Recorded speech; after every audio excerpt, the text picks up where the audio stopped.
Здравствуйте, друзья и подписчики канала. Вы знаете, раньше мы делали длинные ролики и охватывали как можно больше тем. Хотелось больше рассказать, поведать. Но времена настолько изменились, что и тем не уменьшилось, и в проблемах увязло окончательно, что и слов не хватит описать все проблемы, и полный караул в преддверии зимы и возможного обрушения дома, где находится и вода, и собаки, а значит, в зиму останемся без воды. Я наедине с этими проблемами и решить эту проблему не смогу. Друзья, итак, отложив теперь эти все проблемы в сторону, я снова кричу «СОС». Помогите, помогите на корм. Что можно к этому еще добавить? День стольника давно не проводили. Хотелось бы на собранные деньги что-то еще залатать, отремонтировать. Скоро похолодает. Хоть что-то, съеденное собаками, привести в порядок. Но, увы, деньги нужны на корм. А еще начинает холодать. И ночью пора бы стелить сено или опилки, хотя бы гладкошерстным, чтобы не на голых досках. Тоже надо закупать и корм, и сено, и солому. Скоро все это будет дороже. Собак много, очень много. Как вы помните, нас спасало, одним словом. Конечно, можно было бы их и не спасать. Я бы жила спокойнее точно, а не в агонии, как сейчас, разрываясь. Но собак бы этих не было бы точно в живых. А посмотришь вот на них, до безобразия ласковых, и думаешь, они бы были трупы.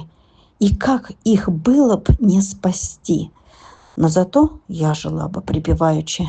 Вот такова цена их жизни.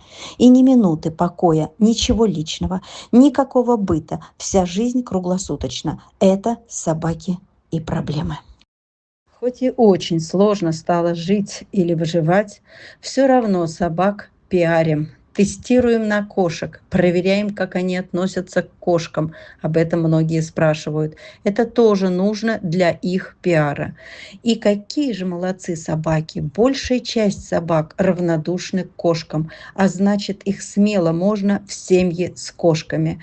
Вот хотела вам показать наших замечательных собак и с этой стороны тоже. И как они радуются, когда заводишь из вольера в человеческое жилье. Им нравится быть с человеком, быть в тепле, лечь на мягкий диван, как будто всегда здесь лежали. И не замечать этих кошек, как им не подарить это тепло, ласку и быт, если они умеют благодарить, умеют ценить эту жизнь и этого человека.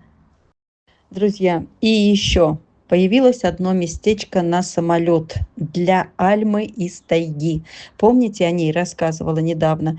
Единственную хромую забрала ее, куда они были выброшены из ППЖ на смерть. Далеко за город, в тайгу. Собаки в тайге не выживают. Это не волки.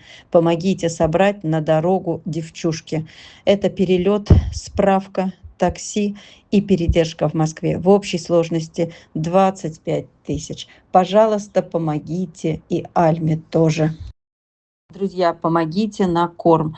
На корм и еще раз на корм. Всегда нужен корм. Передержек много. То здесь, то там. Он заканчивается. Помогайте, пожалуйста. Чем больше соберем, тем больше сделаем для собак полезного. 3 дня стольника. Пожалуйста, у нас дни стольника, друзья.